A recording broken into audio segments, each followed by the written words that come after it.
wabarakatuh. Waalaikumsalam warahmatullahi wabarakatuh. Jadi hari ini di Jam BK kita punya program talkshow. Jadi di sebelah ibu itu udah ada Mbak Lintang.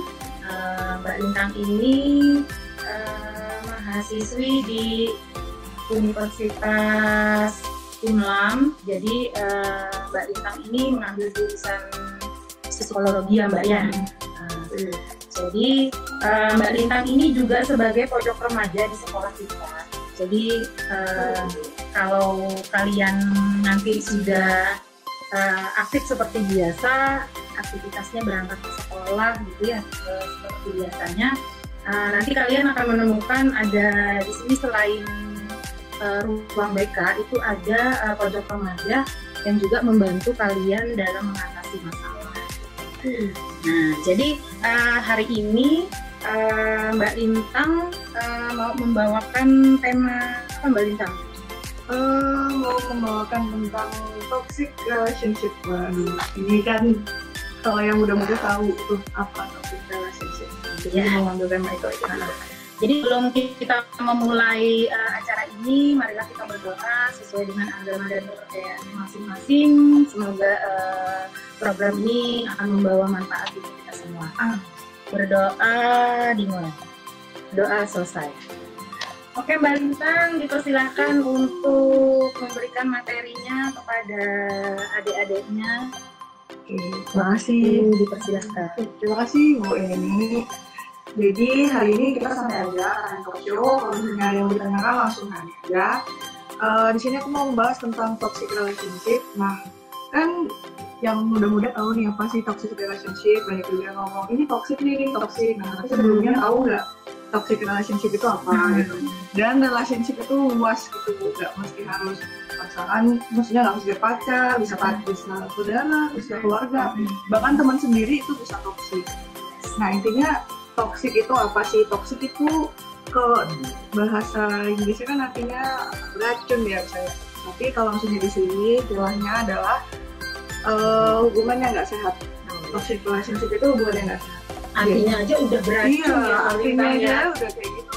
Jadi udah bahaya banget nih untuk psikis sendiri, untuk jiwa kita sendiri itu bahaya. Nah di sini yang mau dibahas tentang karena nggak melulu pacar, kita bahas apa lagi hubungan keluarga, bisa jadi lingkungan sekitar ya, kan, betul. nanti Lingkungan sosialnya ya. kadang kita nggak sadar teman kita yang suka ngebully gini, ini anggapnya bercanda padahal emang itu toksik aja, emang ada yang ganda, tapi ada yang maksudnya menjatuhkan gitu. Nah jadi di sini perlu diketahui kalau itu hubungan yang tidak antar individu.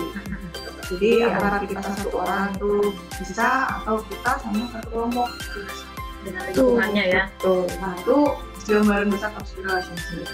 Terus kalau misalnya tentang hubungannya itu kita ke siapa aja yang bisa toxic.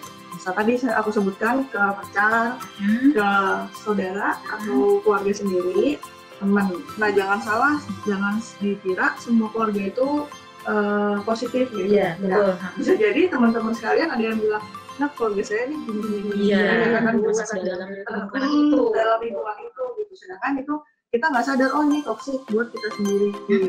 Nah, nanti kalau pertemanan gitu juga, kita ada sih satu kelompok teman, ternyata ada yang diam-diam menjatuhkan, kita ngomongin dari belakang nih ceritanya, terus dari belakang. Oke. Itu kalau di dalam lingkungan keluarga contohnya seperti apa? Sebenarnya kalau misalnya lingkungan keluarga itu nggak semua kita bilang toxic gitu. Misalnya nggak semua kita bilang ini dikit-dikit kemarin toxic juga gitu. Ada yang toxic relationship itu di mana itu anak itu tidak diberi kebebasan. Maksudnya ada hal yang anak harus diberi kebebasan sendiri, kebebasan berpendapat, segala macam, memilih misalnya kan. Itu juga ada di mana orang tua harus meminta anak untuk melakukan itu. Cuman kalau toxic keluarga itu misalnya menyuruh anak dengan sesuatu yang nggak mau. Contohnya misalnya kamu nggak boleh pulang malam misalnya. Padahal itu sebenarnya positif untuk orang tua kan. Tapi ketika anak kan apa sih kenapa kita nggak boleh pulang malam? Tapi nggak dapat nggak dapat apa bu sebenarnya solusi jawaban. Misalkan dia keluar malam itu punya alasan nih mengerjakan tugas misalkan. Tapi orang tua tidak mau tahu itu seperti apa. Nah itu bisa dikatakan toksik ketika mau kita berkali-kali kok anak berkali-kali ngomong ini tuh tugas mah, tapi orang tua itu nggak boleh, kamu nggak boleh keluar malam. Itu kategorinya toksik karena tanpa mau tahu alasan anak ya udah Jadi beracun buat anak-anak ya. anak juga terus kita harus Gimana? gitu Tuntutan sekolah. itu untuk menilai. Ini ada nggak sih solusinya buat mereka yang sangat mengalami ini? Ada. Sebenarnya toksik itu cara mainnya kan satu rumah kita sih. Terus keluar dari circle itu. Kalau di sini keluarga kan nggak boleh. Hanya nggak bisa. Kita pegang anak-anak ini. Jadi solusinya tuh satu, kita harus berusaha berpikir positif dulu. Jadi jangan menganggap semua kata orang tua itu buruk. Karena kita nggak bisa, kita nggak bisa juga mengatur orang tua gimana kan. Walaupun bagaimanapun kita ikut aturan di dalam keluarga. Kita tinggal di situ ya tinggal di rumah. Jadi kita harus berpikir Mereka punya aturan gitu. yang aturan, memang kita harus disiplin. Cuman kadang-kadang ini balik permasalahannya. Oke, aturan itu dibuat, tapi anak juga punya alasan gitu. Si anak punya alasan anggar aturan itu komunikasi yang baik dengan orang tua seperti apa? Itu kadang ada gap antara orang tua sama anak. Jadi sebenarnya komunikasi itu sama tuh harus sama-sama ngomong. Misalnya kita di suatu waktu yang santai. Jadi kita lagi makan malam, nah misalnya kan kita nggak biasa nih makan malam bareng, jadi kita makan malam bareng dulu. Itu salah satu cara pendekatan dulu dari orang tua. Kalau dari anak, cara pendekatannya ya ketika orang tua udah bisa kerja, free, dilihat nggak lagi sibuk, kerja aja. Intinya diskusi yang santai aja, jangan terlalu gimana sih bapak gini. Kitanya nggak boleh juga jadi berontak gitu ya. Nggak boleh protes juga apa sih padahal kita lihat lagi ya gitu. Nah sampai di sini udah bisa memahami nggak maksud yang Mbak Lintang tadi tentang toksik ini? Juga paham.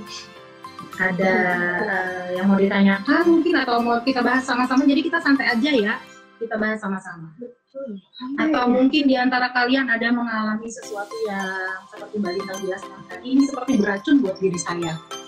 Nggak mesti nggak mesti harus di lingkungan keluarga, bisa jadi di teman sebaya gitu Mbak Lintang ya. Atau bahkan mungkin lingkungan sosial di masyarakat. Nggak paham ya. Ada yang mau bahas nak? Kadang anak semakin dikekang malah semakin dikekang. Waduh, itu kayaknya semuanya tuh kayak gitu, semakin dikekang semakin dikekang. Ya sebenarnya wajar karena di situ kalau istilah ilmiahnya adrenalin kita langsung terpacu, dia kita dikekang gitu karena Jadi berontak gitu. Gimana sih kita itu wajar karena ya masih remaja bu, waktunya kita tuh berontak, waktunya kita aturan tuh apa sih untuk dilanggar kan, orang-orang bilang gitu kan. Nggak apa-apa, sebenarnya ada hal yang perlu berontak, ada yang enggak. Jadi di sini yang kita anak-anaknya juga harus berkepala dingin, santai. Mikirnya tuh santai. Tetap kembali ke komunikasi tadi yang Mbak Lintang.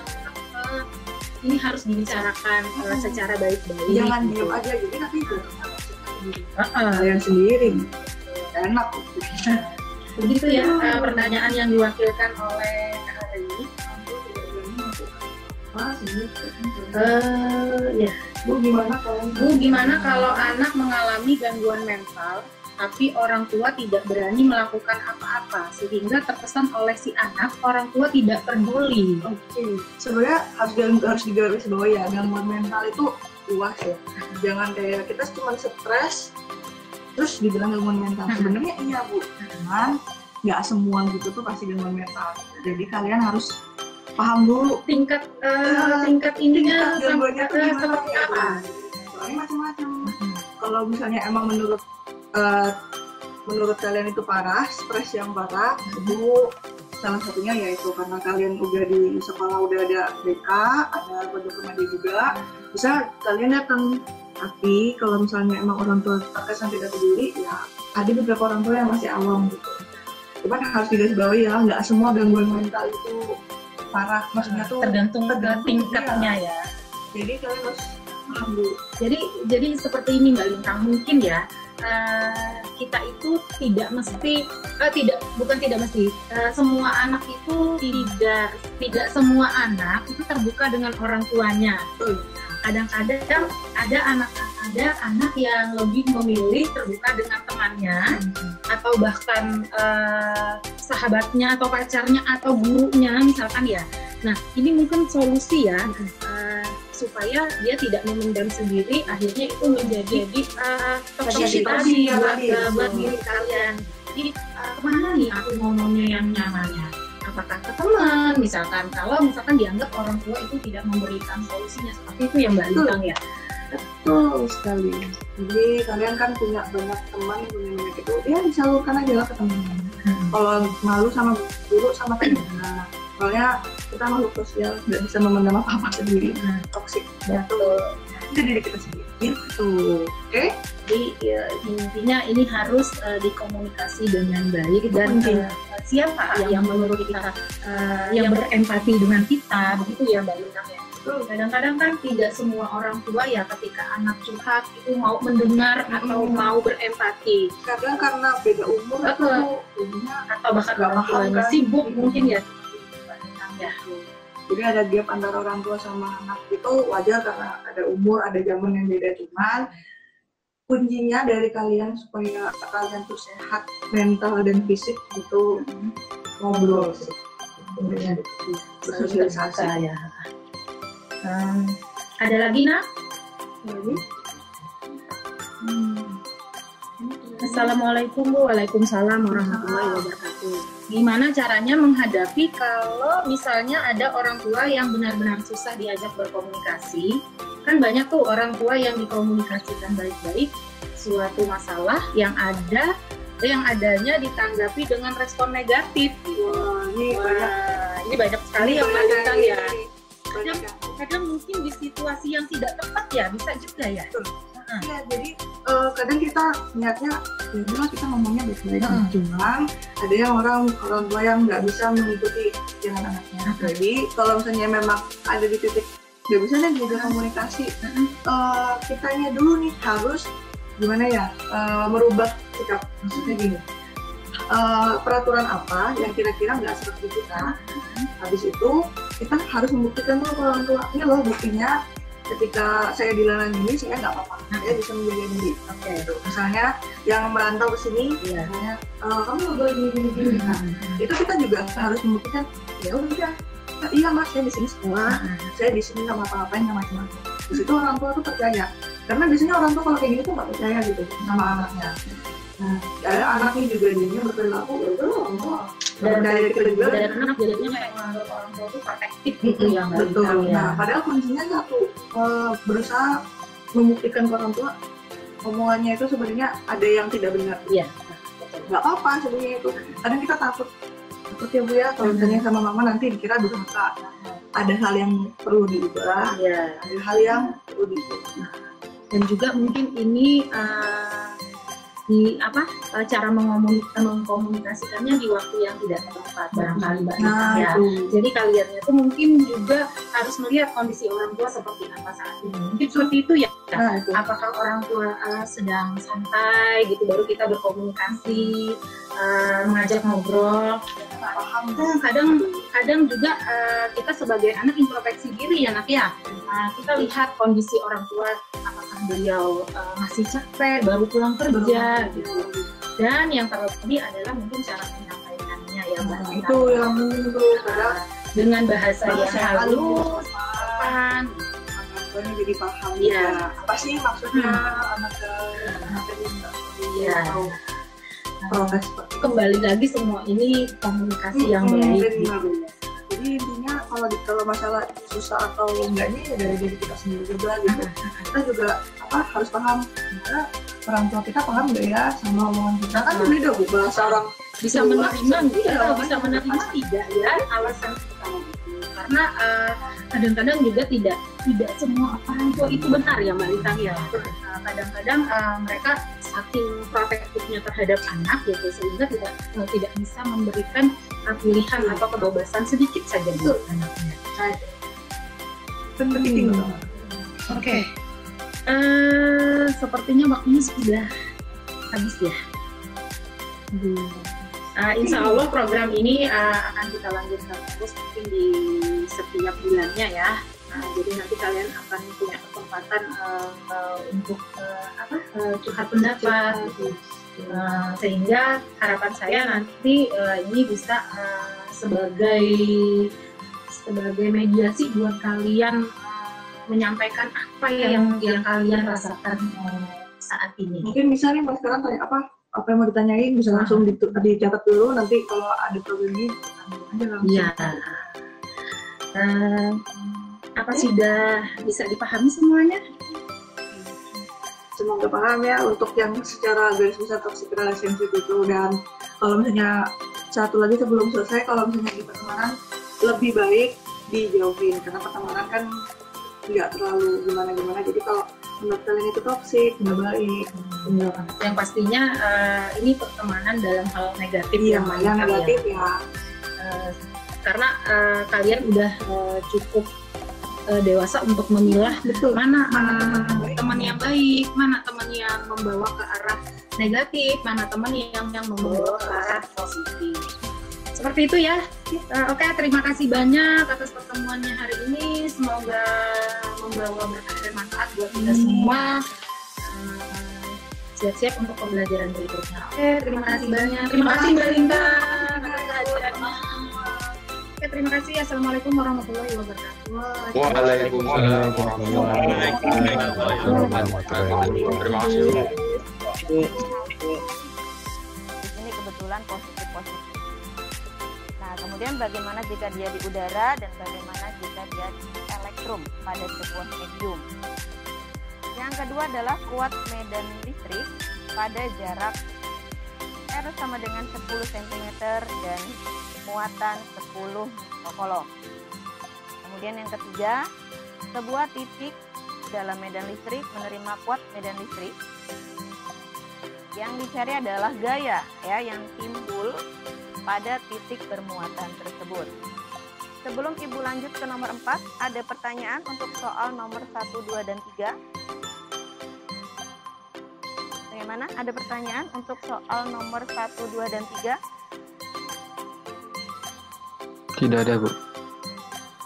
Oke, diwakilkan ya, karena tidak ada yang menyampaikan. Tidak ada pertanyaan. Semoga yang lain tidak ada pertanyaan juga ya. Oke, berarti kita lanjut ke nomor 4 ya.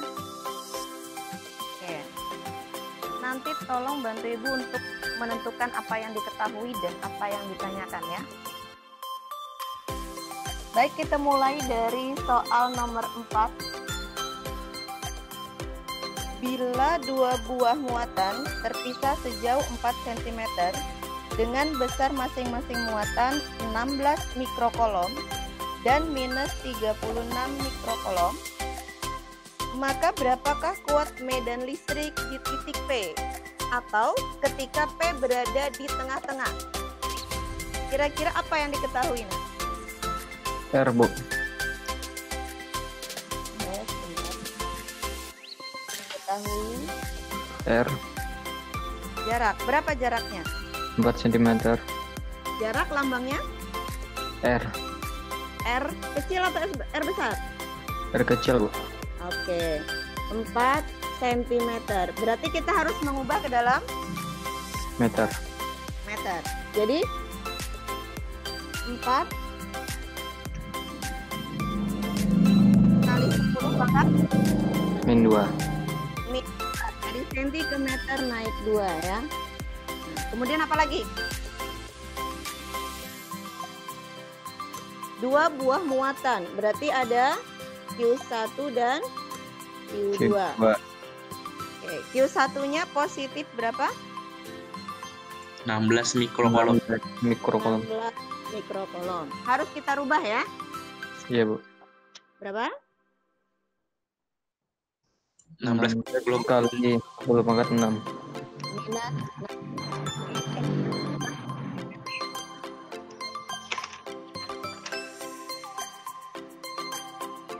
negatif berapa? Negatif 6, Bu. Negatif 36 ya, yuk. Iya, Bu. 36. Berarti 36 kali 10 pangkat minus 6. Ada lagi yang diketahui dari soal? Tidak ada, Bu. Enggak ya. Nah, yang ditanyakan apa? Buat medan listrik di titik Buat tengah. listrik dilambangkan dengan P, tapi berada pada P ya, atau titik tengah.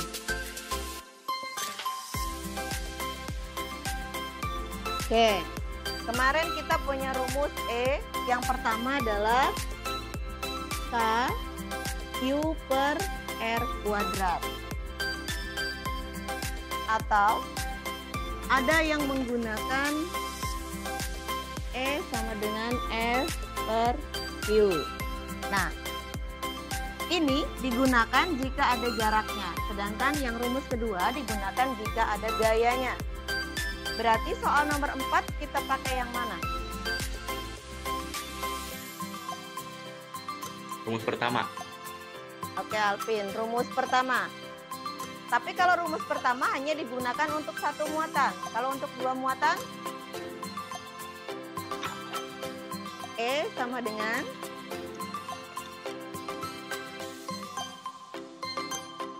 K.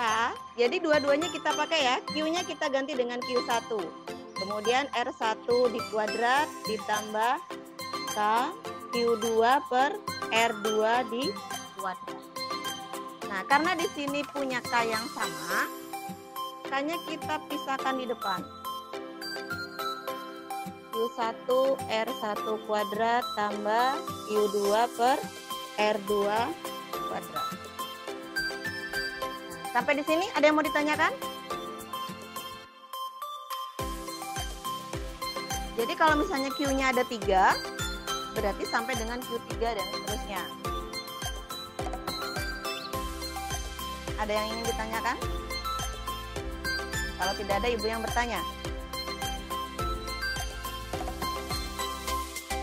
Alvin, ada pertanyaan, Pin? Tidak ada sih, Bu. R1-nya dari mana, Pin? R1 jaraknya. R1 jaraknya. Ini jarak cuma ada 1, tapi pada rumus jadi 2. Berarti R1-nya berapa, R2-nya berapa? Ya. Kalau misalkan terdapat 2 buah muatan terpisah nih. Nah, di sini jaraknya adalah 4 kali 10 pangkat min 2. Q1 dan Q2 terpisah sejauh 4 cm atau 4 kali 10 pangkat min 2. Nah, karena dia berada di titik tengah-tengah, kita bagi 2. Nah, di sini berarti jarak dari Q1 ke P itu adalah R1 dan P ke Q2 adalah R2. Ya, jadi kita tidak menggunakan langsung angka 4, tetapi kita pisahkan dulu. Karena berada di titik tengah-tengah, maka harus kita bagi 2. Dari Q1 ke P adalah R1, dari P ke Q2 adalah R2. Berarti berapa angka yang harus kita masukkan? Q1-nya 16 kali 10 pangkat minus 6. R1-nya 2 kali 10 pangkat minus 2 ya. Karena dibagi 2 jadinya adalah 2 kali 10 pangkat minus 2. Ditambah dengan 36 kali 10 pangkat minus 6 per yang di bawah bagaimana hasilnya? penyebutnya. 2 kali 10 pangkat minus 2 dikuadratkan. Maaf Bu, nggak Ya. tapi bisa melihat soalnya kabur Bu. Blur Bu anunya. Bentar ya. 2 kali 10 pangkat minus 2 dikuadrat. Berapa nak? 0,02 Kak Bu. 2 kali 10 pangkat minus 2 dikuadratkan. Oh gitu. Mana angkanya? 4 kali 10 min 4. Oke, 4. Kemudian sampingnya. Nah, sekarang 16 dikali 10 pangkat minus 6 dibagi dengan 10 pangkat 4 kali 10 pangkat min 4 ditambah dengan 36 dikali 10 pangkat min 6 dibagi 4 kali 10 pangkat min 4. Ini adalah penjumlahan bentuk pecahan. Kira-kira apakah 16 bisa dibagi 4? Bisa Bu. Bisa. Berapa 16 dibagi 4? 4. 4. 36 bagi 4? 9. 9. Oke, artinya soal yang kita kerjakan ini bisa dibagi terlebih dahulu ya. Kalau bisa dibagi terlebih dahulu, boleh kita bagi terlebih dahulu. Atau misalnya kita jumlahkan dulu baru kita bagi juga sama. Karena di sini penyebutnya sudah sama ya. Sudah tidak ngeblur ya? Atau masih kurang jelas? Masih Bu. Kayaknya jaringan dari situ Bu. Jaringan dari sini.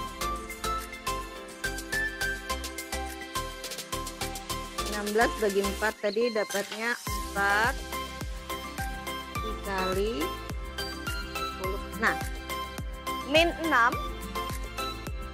dikurang min 4 berapa? 2 Bu. Min 2. 2. 2 Ya Bu. ditambah dengan 36 dibagi 4 tadi 9. 9. Pangkatnya sama ya. Min 2. Berarti sama belum terlihat yuk. Ini agak takang Bu. Ini nggak fresh. Jadi Alvin gimana? Sama? Saya nggak blur aja sih Bu. Ini yuk ngeblur lagi Bu. Tadi sudah jalan. Di tempat yang lain Husni gimana? Oke, tempat Satrio juga ngeblur ya. Bentar, nanti tolong diinfokan ke Ibu jika sudah jelas ya. Karena Ibu mau minta tolong kalian menyelesaikan dengan cara menyamakan penyebutnya atau penjumlahan dalam bentuk pecahan. Oke, tempat Alif juga masih blur. Oke, Bu lanjutkan nanti sambil kita nunggu jaringannya. Nah, ini sudah Ibu selesaikan sampai dengan pembagian bentuk pecahan. Jadi kebetulan di sini bisa dibagi ya, 16 kali 10 pangkat min 6 bisa dibagi dengan 4 kali 10 pangkat min 4. Nah, sedikit lagi yaitu 9 kali 10 pangkat 9. Kemudian 4 kali 10 pangkat min 2 ditambah 9 kali 10 pangkat min 2. Hasilnya berapa nak? Mungkin bisa Ibu sebutkan, kalian bisa sambil coret di kertasnya untuk menjumlahkan. Siapa yang bisa membantu menyelesaikan? 4 kali 10 pangkat min 2 ditambah dengan 9 kali 10 pangkat min 2. 36 kali 10 pangkat min 4 ya Bu. Gimana? Ini bentuknya adalah penjumlahan nak. Jadi kalau penjumlahan itu kita lihat jika pangkatnya sudah sama maka kita bisa langsung menjumlahkan. Oke, berarti kalau 4 kali 10 pangkat min 2 ditambah dengan 9 kali 10 pangkat min 2. Apakah pangkatnya sudah sama? Sama, Bu. Sudah sama, Bu. Sudah sama ya. Berarti hasilnya berapa? 4 kali 10 pangkat min 2 ditambah 9 kali 10 pangkat min 2. 13 kali 10 pangkat min 2 bukan? Oke, 13 kali 10 pangkat min 2. Jadi, jika penjumlahan bentuk berpangkat, itu kalian lihat dulu pangkatnya. Kalau pangkatnya sudah sama, maka bagian depan perkaliannya saja yang kita jumlahkan, ya. Jadi tidak perlu dikalikan, nah, untuk pangkatnya maupun angkanya. Nah, di sini Ibu punya hasil akhir. Kalau memang masih ngeblur, tolong bisa ditulis di kertas kalian. 9 dikali 10 pangkat 9. Sudah? Sudah, Bu. Oke. Dikali dengan 13 kali 10 pangkat min 2. Nah, kalau ini bentuknya perkalian. Perkalian berpangkat, maka mengerjakannya seperti yang Rejani sebutkan tadi. Ya. Angka akan dikali dengan angka, pangkat juga akan dijumlahkan. Itu pangkatnya ditambahkan nggak, Bu? Iya, pangkatnya ditambahkan karena dia sistemnya adalah bilangan berpangkat. 117 pangkat kali 10 pangkat 7. Oke ya, 117 kali 10 pangkat 7. 9 ditambah dengan min 2 pangkatnya. Berarti hasil akhir soal nomor 4 itu adalah 117 kali 10 pangkat 7. Oke, betul ya. Muhammad Satrio juga udah menjawab room chatnya, yaitu 117 kali 10 pangkat. Oke, selain jaringan. Bu, saya mau nanya, Bu. Ya, silahkan, Pin. Itu kan Q2-nya min 36, tapi kenapa dirumus jadi 36, Bu? Min 36, min dan plus itu hanya menandakan arahnya saja. Jadi kalau Q1-nya adalah positif, berarti dia berupa proton atau di arah sebelah kanan. Sedangkan Q2 negatif itu bisa elektron di arah negatif atau sebelah kiri. Jadi untuk perhitungan arah dia tidak dimasukkan, kita hanya mengambil angkanya saja. Karena kita bicara vektor, vektor itu adalah arah. Oke? Jadi kalau misalnya kita ke kanan dan ke kiri, dia tidak dihitung dalam watt medan listrik ataupun nanti beda potensial. Gimana, Pin? Iya, Bu, paham, Bu. Oke, jadi nanti kalau misalnya pada titik pertengahan, kalau misalnya Ibu punya soal positif-positif, dia akan tetap sama mengerjakannya, karena itu hanya menentukan arahnya saja. Ada lagi pertanyaan? Oke, di tempat kalian gimana gambarnya? Sudah lebih jelas atau masih sama? Sama aja, Bu. Oke, di tempat Satrio masih sama, di tempat Yuda juga masih sama. Oke, Nak, Ibu minta waktu ya, jadi Ibu mau ke bawah dulu, mau ke ruangan, jadi kita lanjutkan jam biasa aja. Tapi kalian jangan keluar dari room meet-nya ya. Iya, Bu. Kita cari jaringan dulu. Oke, tunggu sebentar ya.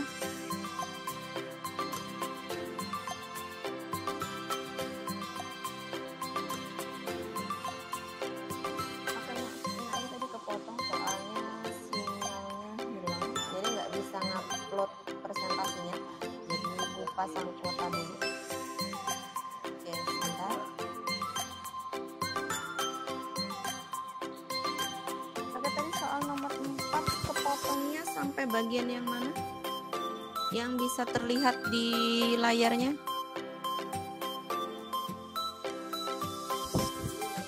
Yuk.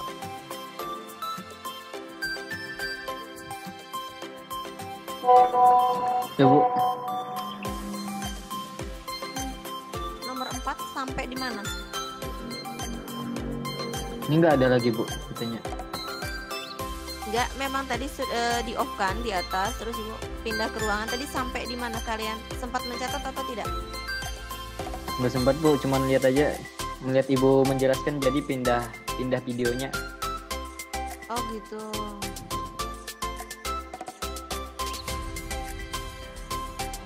Sebenarnya kok ini juga nggak mau untuk share.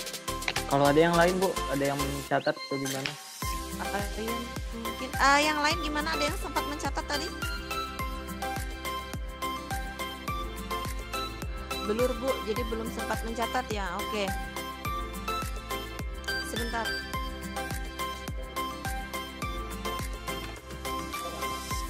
Kalau sekarang bagaimana? Sudah terlihat Word-nya?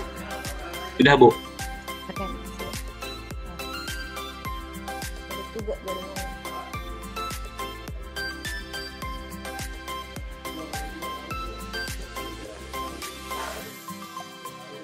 Oke, silakan bisa sambil dicatat ya, karena ini kita buat manual aja.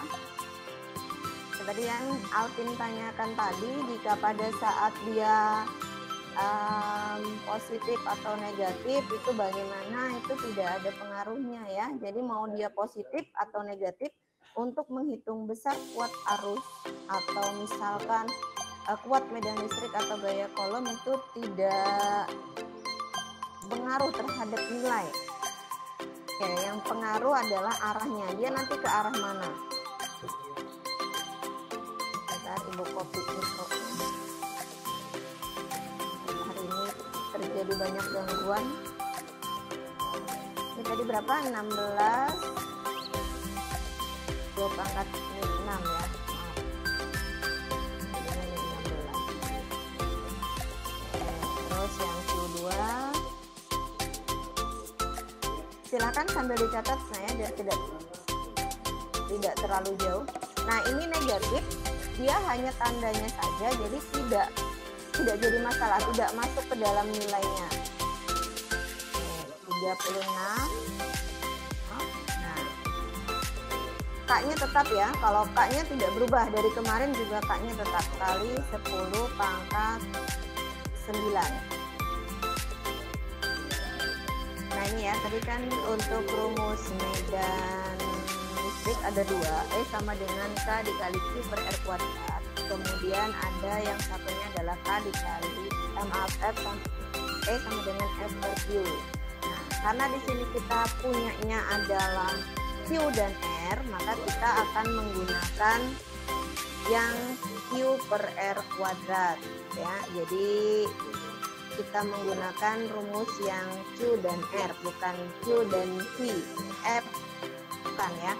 Nah, ini karena di sini ada 2 Q-nya, berarti kita gunakan Q1 dan Q2.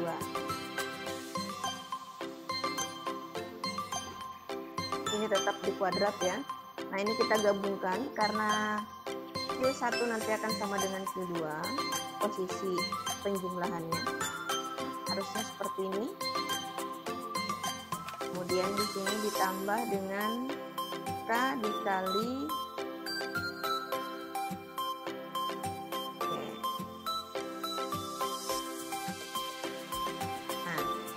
ini ya. Nah, kemudian posisi kanan dengan kiri memiliki Q, sama-sama memiliki Q, tapi hanya Q1 dan Q2 bedanya. Kemudian ada angka yang sama atau nanti ada nilai yang sama pada nilai K. Maka nilai K-nya itu boleh kita pisahkan. Yang di dalam kita gabung saja dengan Q yang di luar atau miliknya Q1 tadi.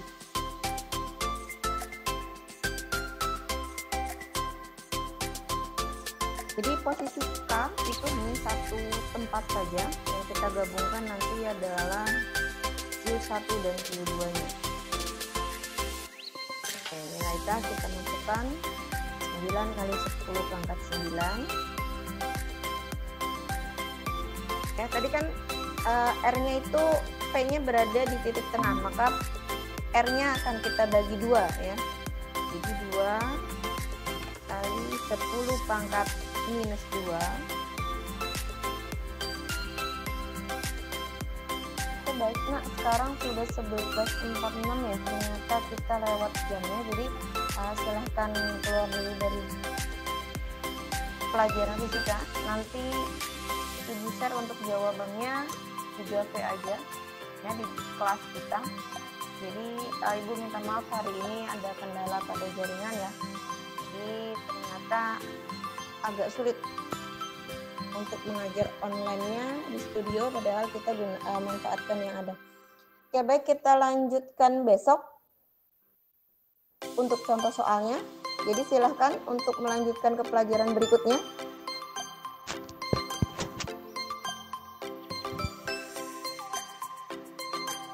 Pelajaran hari ini Bu Aida sampai di sini. Assalamualaikum warahmatullahi wabarakatuh. Waalaikumsalam warahmatullahi wabarakatuh. Makasih Bu. Terima kasih Bu. Sama-sama.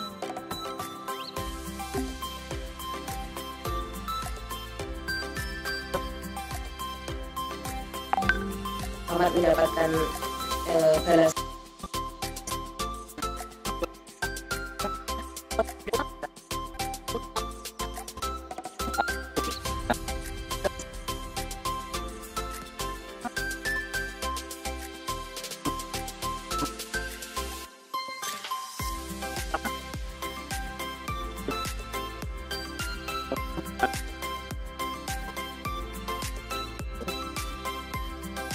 Semoga ada manfaatnya.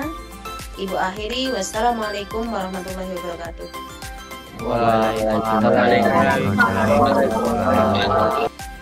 Assalamualaikum warahmatullahi wabarakatuh. Waalaikumsalam. Waalaikumsalam warahmatullahi wabarakatuh. Ya, sebelum kita melaksanakan kegiatan belajar mengajar, dari salah satu dari kalian pimpin doanya. Septian Arianto, pimpin doanya Septian. Sebelum belajar kita berdoa. Doa dimulai. Berdoa selesai. Ya, terima kasih ya Septian Arianto sudah memimpin doanya. Hari ini kita masuk materi baru nih. Ini kita masuk materi barunya ini, Bapak tidak mempresentasikan ya, tapi kalian bisa catat aja hari ini. Kita sekedar pengantar aja hari ini ya untuk materi yang baru. Nanti hari Jumat kita ketemu lagi dan Bapak akan membahas tentang materinya. Hari ini kita akan belajar yang namanya teks negosiasi. Ada yang tahu apa itu teks negosiasi? Ada yang bisa jawab? Kalau bisa jawab, langsung saja melalui suara saja. Ada yang tahu apa itu teks negosiasi? Kayak nego tentang harga gitu Pak. Kayak berbincang-bincang menentukan harga yang sesuai. Katanya Restu, perbincangan untuk menemukan harga yang sesuai. Iya Pak. Ada lagi yang bisa menjawab apa itu teks negosiasi? Teks untuk mencapai sebuah kesepakatan. Apa Kalda? Teks untuk mencapai sebuah kesepakatan. Teks untuk mencapai sebuah kesepakatan. Ada lagi yang lain? Terima kasih Kalda. Saya Pak. Ya, Oktavia Ajeng. Teks negosiasi adalah teks yang bertujuan untuk mencapai kesepakatan di antara pihak-pihak yang mempunyai kepentingan yang berbeda. Sebuah teks yang bertujuan untuk mencapai kesepakatan di antara pihak-pihak yang mempunyai kepentingan yang berbeda. Sebuah teks yang digunakan untuk mencapai sebuah kesepakatan di antara pihak-pihak yang kepentingan yang berbeda. Ya, bisa. Semuanya yang dijawab oleh teman-teman kalian itu benar. Kalian bisa catat sedikit pengantar ya. Jadi dalam umumnya itu, dalam Kamus Besar Bahasa Indonesia itu, teks negosiasi itu adalah proses tawar-menawar dengan jalan berunding guna untuk mencapai kesepakatan bersama antara satu pihak, baik itu kelompok atau organisasi, dan pihak kelompok atau organisasi yang lain. Jadi secara garis besar, teks negosiasi ini dia tawar-menawar antara kedua belah pihak. Bisa itu pihaknya itu perorangan, seperti kita sedang belanja ke pasar, itu biasanya terjadi negosiasi antara penjual dan apa? Pembeli. Penjual dan pembeli. Jadi di dalam teks negosiasi ini dia sistemnya seperti itu, ada pembeli dan penjual. Itu kalau istilah gampangnya. Jadi penjual dan pembeli ini dia saling tawar menawar. Biasanya mereka tuh saling membuka pembicaraan. Nah, jadi teks negosiasi ini juga termasuk dalam pembelajaran bahasa Indonesia, itu merupakan salah satu teks yang tujuannya itu adalah untuk mencapai kesepakatan. Nah, kalau teks negosiasi ini biasanya kesepakatannya apa? Misalkan contohnya, kesepakatan tentang apa? Jual beli di pasar, Pak. Enggak, masalahnya itu kan ada misalkan masalahnya barang atau jasa. Nah, jadi kalau dalam teks negosiasi ini dia sistemnya itu adalah sistem tawar-menawar, bisa itu berupa barang, jasa, atau saham. Nah, jadi teks negosiasi ini biasanya terbagi, ada yang teks negosiasi secara dialog atau teks negosiasi itu yang berbentuk surat. Nah, jadi ada dua ya. Nanti akan kita pelajari di pertemuan selanjutnya. Jadi teks negosiasinya itu ada dua. Yang pertama itu adalah yang berbentuk sebuah dialog. Nah, seperti tadi orang beli ke pasar, itu merupakan sebuah dialog antara pembeli dan penjual. Kemudian kalau teks negosiasi yang berupa surat itu seperti misalkan surat permintaan barang, pengajuan barang, kemudian konfirmasi. Nah, itu yang dinamakan sebuah negosiasi juga. Ada yang pernah lihat ketika kalian melihat misalkan ada orang mengirimkan surat kepada suatu kantor untuk meminta sebuah barang. Nah, itu namakan masuk dalam teks negosiasi. Jadi negosiasinya ini berupa jasa atau barang. Nah, tujuannya itu apa? Ada yang tahu biasanya tujuan dari teks negosiasi itu apa? Secara umum aja. Ada yang tahu? Mencapai kesepakatan bersama agar saling menguntungkan. Katanya Alvin, mencapai kesepakatan untuk apa, Ben? Agar saling menguntungkan, Pak. Agar saling menguntungkan. Jadi mencapai kesepakatan ya tujuannya ya. Wahyu tadi apa, Yuk? Untuk mencapai tujuan, Mbak. Sama. Kesepakatan tujuan itu sama. Penawaran, Pak. Kenapa? Penawaran. Penawaran bisa. Nah, negosiasi itu ada penawaran. Ada penawaran. Itu penawaran itu sebelum penawaran itu apa? Biasanya ada. Ada apa sebelum kegiatan penawaran itu? Pasti ada namanya pengajuan ya. Jadi setelah kita pengajuan, misalnya konsumen ini melihat barangnya itu seperti ini. Kemudian dia tadi yang distributornya tadi misalkan dia memberikan harga sekian. Kemudian dia memberikan penawaran harga. Misalkan harganya apa bisa dikurangi lagi harganya. Nah, itu disebut dengan penawaran. Atau dia juga menawarkan dulu. Istilahnya itu kita pemasaran. Misalkan si Dimas menawarkan barang kepada Wahyu. Nah, Dimas memberikan sebuah misalkan surat kepada kantornya Wahyu berisi tentang penawaran barang. Ajan, kita istirahat dulu.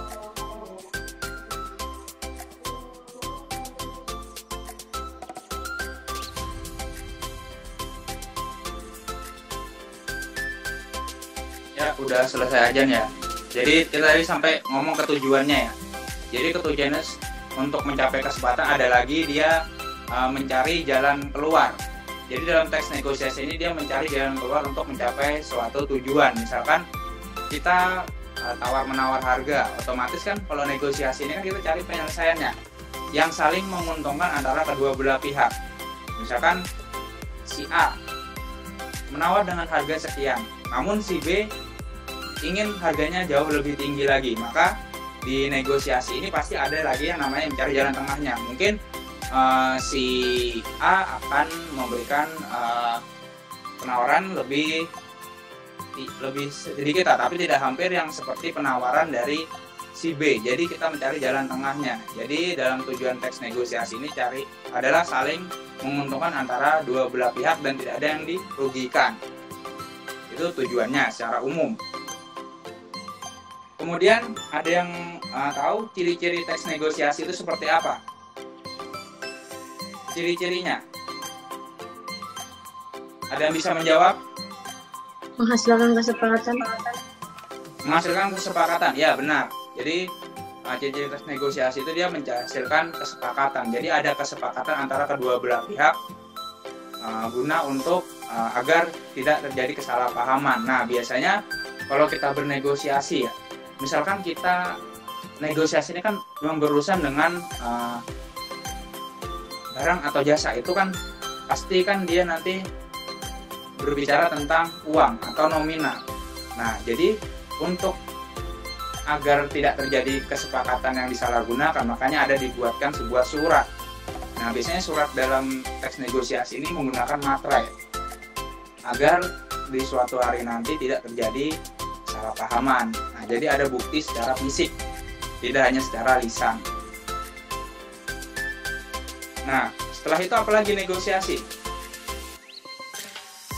Ciri-cirinya? Berupa teks penawaran.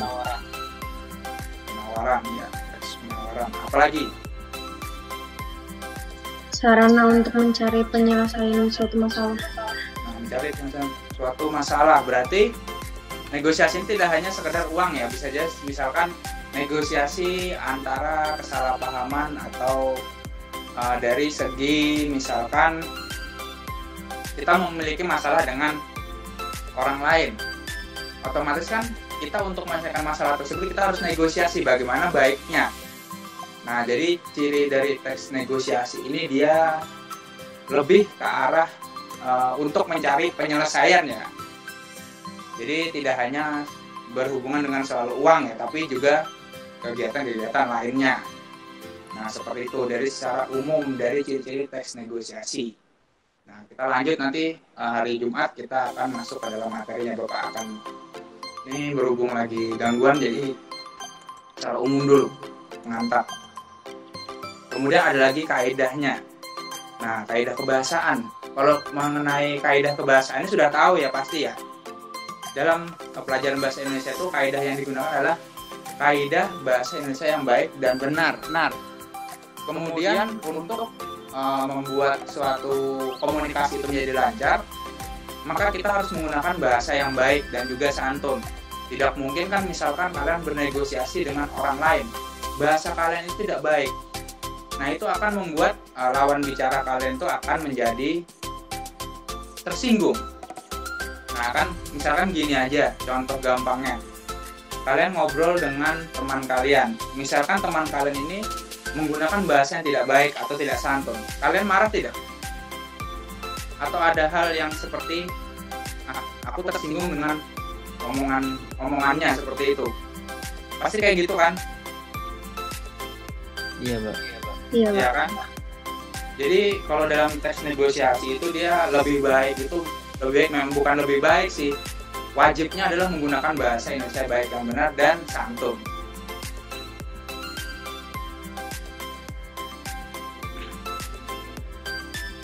Kemudian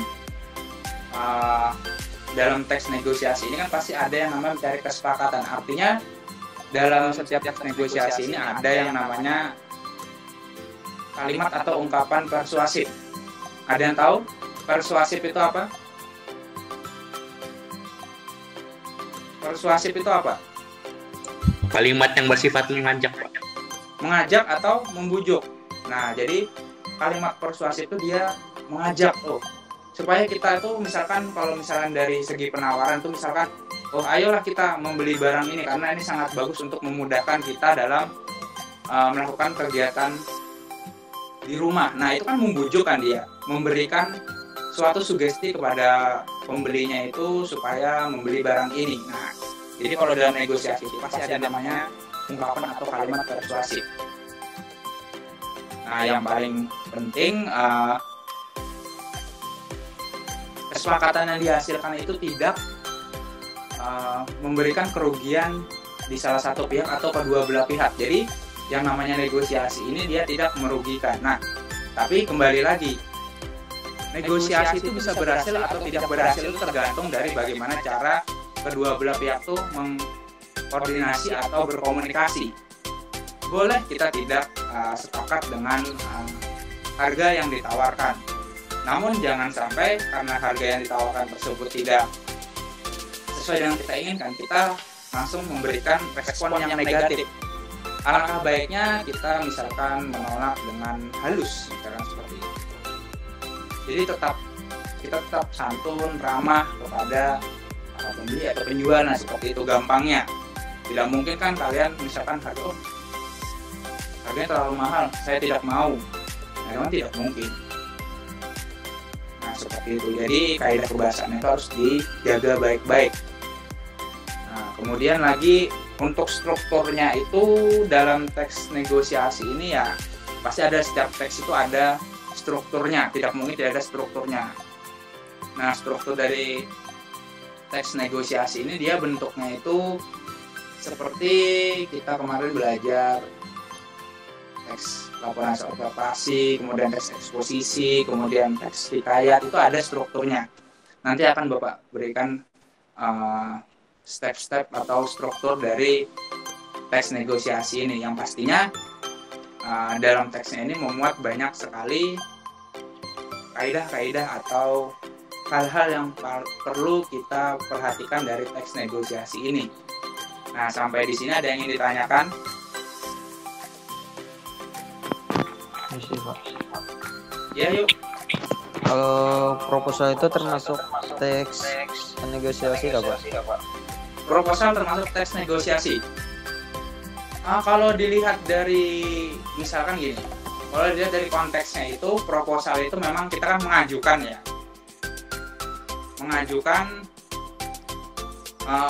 mengajukan seperti misalkan kita ya gampangnya yang proposal itu kan kita pengajuan dana misalkan untuk kegiatan ini, itu termasuk negosiasi, tapi itu dari konteks step selanjutnya.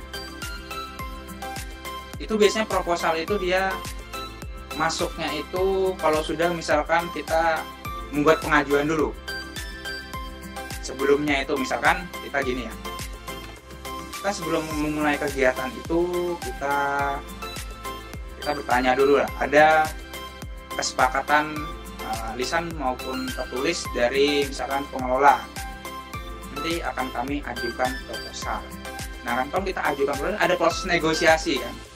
Nah, berarti kalau proposal itu masuk ke dalam teks negosiasi karena dia kan bernegosiasi tentang oh ini proposalnya seperti ini, itu rangkanya seperti ini, kegiatannya ini. Nah, itu juga salah satu termasuk teks negosiasi. Nah, tapi tergantung lagi proposalnya ini masuknya dalam konteksnya apa. Nah, seperti itu. Paham yuk? Ya, Pak. Makasih, Pak. Jadi masuk aja. Istilahnya itu masuk dalam artian itu tergantung konteksnya apa ya proposalnya itu. Ada lagi yang ingin bertanya? Nah, contoh lainnya ya. Contoh lainnya misalkan Bapak ingin memasarkan produk Bapak. Bapak punya sebuah misalkan benda ya. Oh, Bapak misalkan laptop ya. Laptop.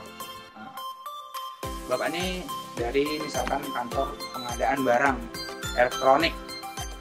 Nah, Bapak ingin memasarkan barang Bapak ke misalkan kantor,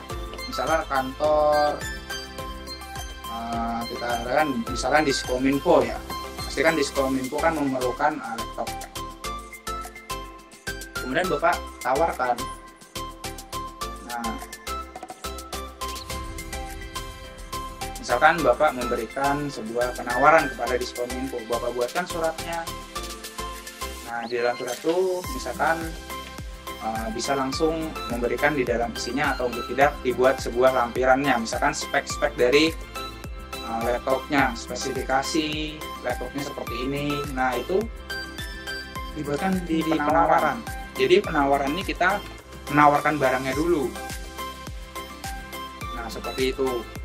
Jadi ditawarkan dulu barangnya, misalkan yang pihak Diskominfo ingin memiliki barang tersebut, nah dia membuat surat balasannya. Surat balasannya ini apa bentuknya? Surat apa? Permintaan barang. Nah, jadi dia meminta barang kepada pihak Bapak selaku penyedia laptop. Nah, mereka meminta barang. Nah, Pak, saya ingin, tapi bentuknya surat ya, tapi isinya itu kan pasti formal kan kalau surat kan.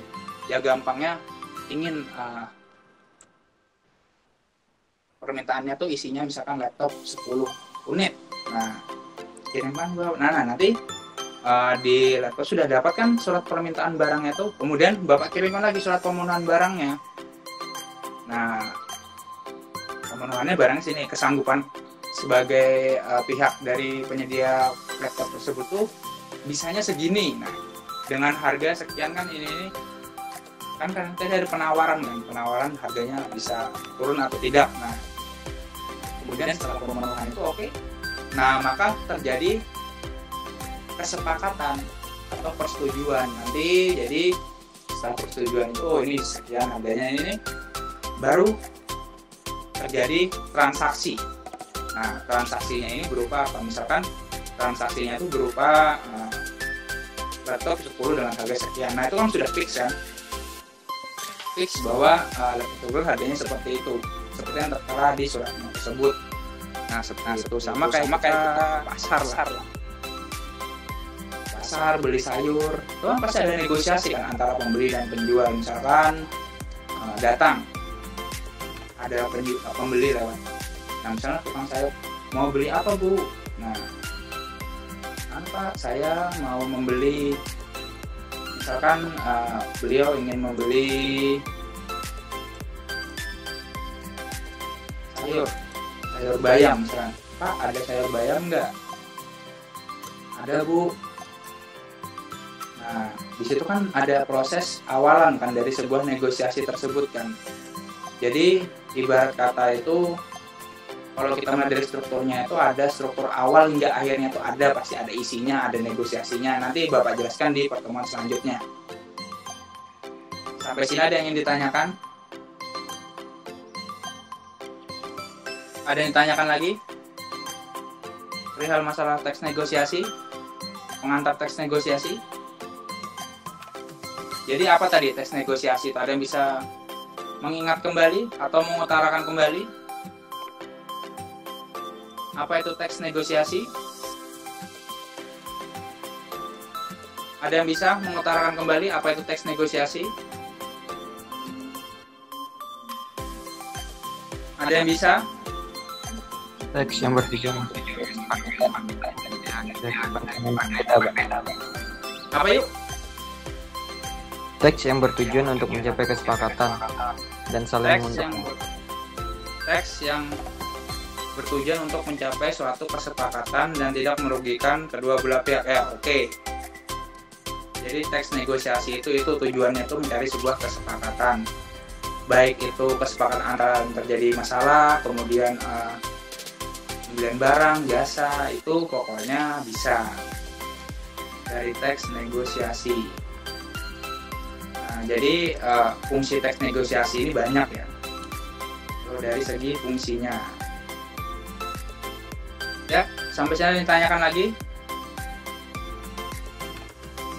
Kalau tidak ada, Bapak akhiri pertemuan hari ini. Ketua kelas jangan lupa untuk menginfo siapa saja hari ini tidak masuk. Saya akhiri. Wabillahi taufiq wal hidayah. Wassalamualaikum warahmatullahi wabarakatuh.